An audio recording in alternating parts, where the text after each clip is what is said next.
What is up, my fish tank guys and girls? I've owned the Fluval EVO 5-gallon tank for a little over 2 years, and before I sail it off into the sunset, I figured it would be a good idea to give you guys an honest review of this aquarium.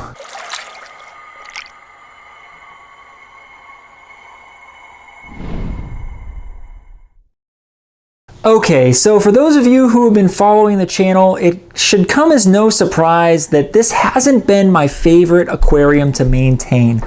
I've actually struggled to keep up with it. It's constantly dirty, and it never quite really got to where I wanted it to be.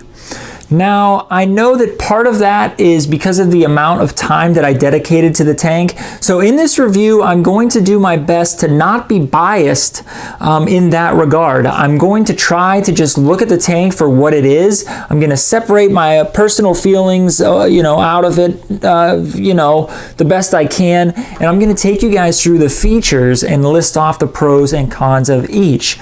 So I'm going to be going through 4 categories. The first is going to be the physical design, which would be aesthetics. All right. The second is going to be lighting. The third is going to be functional design. So that is the way the tank works and was designed as a functioning aquarium. Okay. And the fourth one is just going to be my overall impressions based on the other 3 categories. So first, I'm going to start off with the aesthetic physical design of the aquarium. Now, for those of you who aren't familiar with the hobby, this is known as a peninsula aquarium, which means it is deeper than it is deeper than it is wide. It is more deep than it is wide. I don't know the right term, right? But typically when you look at an aquarium, when most people think of an aquarium, they're looking at a wider front face, and then they have their chambers on the back, if that's the case. Whereas this one, the wider face, is actually the side of the aquarium, and all of your components and all of your heater and all of that stuff, your chambers are on the side, because technically the front of the tank is the smallest portion. Now, if you like a peninsula tank or not, that's kind of up to personal preference. Some people really like it. It depends on where you put it in your home. Maybe you have it on an end table or a desk, and if you're sitting next to it, it gives you a really cool view. You're not worried so much about seeing it from the center of the room. So really, that's up to personal choice. So in terms of the overall peninsula look of the tank, that's not really a pro or con, that's kind of up to you. Now, when it comes to the rest of the aquarium, I really like what they did with some of the accenting. They added some black accents along the outer edges of the aquarium. The bottom has a black base. So yeah, it has a black base on the bottom there. So you got those accents, those look nice. The light is black, which accents the corners and the bottom. The other thing that I liked that they did was the honeycomb design on the rear chambers. Now, this masks some of your equipment, but it still allows you to see in for maintenance. So that part is pretty cool. They went with a clear lid with an opening on the top. The clear lid is fine. I wish it would have been one solid piece across to cut down on evaporation, but that's delving a little bit into the functional design of the tank rather than aesthetically. So I would say that overall the lid on the top of the aquarium looks just fine. The lip can sometimes, you'll get some condensation in there, and if you don't clear it out, it might form like little pieces of like mold, kind of, not like nasty fuzzy mold, but just kind of like dirt mold, if that makes any sense. So again, that's more of a functional design, but it crosses over into the aesthetic world when you kind of see that on your lid. But overall, if I were to rate this aquarium aesthetically, I would say it is very good, very well done. I liked what they did. The Peninsula style tank works well for many applications, and if it's going to work where you want this tank to go, the rest of the tank looks great. Okay, so the second thing to talk about is very important. That's the lighting. Now, the lighting in this tank, in my experience, is pretty good. A lot of people say, you can't keep SPS coral in this tank. It's only for softies and LPS. I'll be honest with you. I don't know what this coral is over here, but this thing has thrived and grown in the grossest water because I did a pretty poor job of maintaining it. So that tells me that the lights are doing something right, at least for that.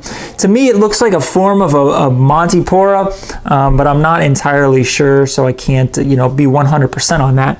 But the anemone that I have in here is doing well. I would say this tank is perfectly fine for softies and LPS coral. You might even get away with some lower light requirement SPS corals as long as you keep them towards the surface of the aquarium. So when you're doing your coral hunting, if you're thinking about getting this tank, I would say low to medium light requirements are a shoe-in to be a good fit for this aquarium, but high level lighting coral might work and it might not work. You're just gonna have to experiment and try. Hopefully you have another tank that you could put SPS coral in if they don't work out in this one, but if not, maybe you should just stick to softies and LPS coral.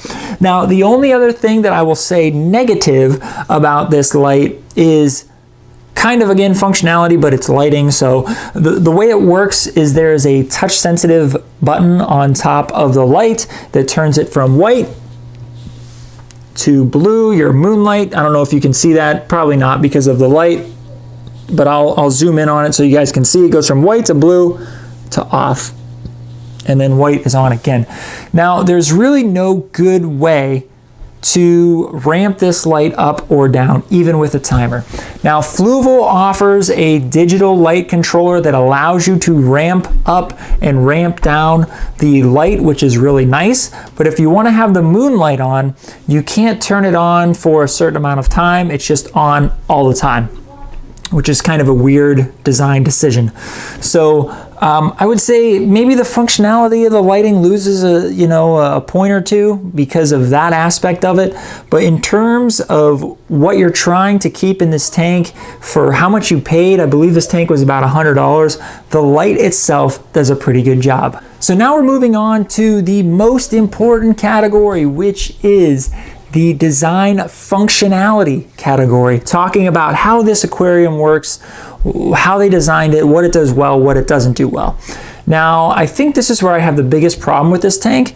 I'm trying not to be biased because I know that I didn't devote enough time to this aquarium, but there are some design changes or design decisions that they made that makes maintenance a little bit more difficult than it needs to be. So even if I kept up with my maintenance on a regular basis, these few things would kind of be frustrating to me, okay? Now, the first is they designed a hole in the rear wall of the tank. Now, the hole in the rear wall, essentially what that does is it allows your water to enter into the rear chambers and bypass some of your filter media on its way to the pump to get circulated back into the aquarium. Now, I understand the reason they did this. They did this because they didn't want water evaporating and the pump running dry. Your whole tank would have to evaporate all the way to the bottom until your tank runs dry with this design piece in place. But I was kind of thinking, well, it's a 5-gallon saltwater aquarium. Shouldn't people be keeping up with it enough? Shouldn't people be keeping up with it enough that they would add water to their tank before it drained all the way to the bottom, or before even their chambers drained all the way to the bottom? So I'm not really sure why they made that decision. They did the same thing with the Fluval 13.5 EVO aquarium, which I'm a little bummed out about, but there's more space in those rear chambers. So once you plug that up, that's kind of one of the only problems with that tank. There's some more, but we're not going to get into that now. Now, the next issue that I have with this aquarium is the rear chambers. I don't know what they could have done differently. They could have done something differently. I know they were space constrained. Maybe they needed to make the chambers a little bit larger. Maybe they needed to add a third chamber in the middle. I'm not really sure. But the issue that I ran into, there are two issues. First, I wanted to have my filter media in the first chamber. Well, there's no diverter, there's no type of add-on for this aquarium that would force the water over and into your filter media. So if I bought the in-tank media basket, which I did not for this tank, I would have all my media in the, in the basket in the center, and there's no diverter to force the water over the overflow, right, and then into your media. A lot of it runs down the wall of that rear chamber, which again bypasses a lot of your filter media, which is the point, right? So that's the first design whoopsie, right? And the second one is the second chamber is so small, okay, that if you try to put your heater in that second chamber, there's not enough water circulation in that second chamber for the heater to properly heat your aquarium. Because what happens is at the bottom of the first chamber, the water flows down to the bottom, okay? And then it needs to go into the second chamber. Well, in the second chamber, your pump is sitting at the bottom of the second chamber. So as your water gets to the bottom, it's getting sucked right into the pump and pushed right back into the aquarium. Now, some of it is entering the rest of the chamber to get heated by the heater, but actually what ends up happening is the water in the second chamber is very, very nice and toasty and warm, and the water in the rest of your tank is not quite where it should be. So what I ended up having to do was cut a slit into the tube from the return pump to circulate some of that water back into the second chamber. Well, cutting a slit in the return tube would then, cut down on the gallons per hour flow through the aquarium. You kind of see where I'm going with this. I did that so the water would be heated properly, but then it cut down on my circulation, which then again cuts down on how much water is being filtered, again, which makes maintenance more difficult. So if you were to purchase this tank, this is the recommendation that I would make. Put your heater in the first chamber, put some filter floss in there, plug that hole in the wall, right, to at least force the water through that first chamber. Maybe you need to put some sort of barrier between the heater and the filter floss. I don't know if it would be a good idea to have the heater right up against that. I don't think it would cause many problems, but probably not a great idea.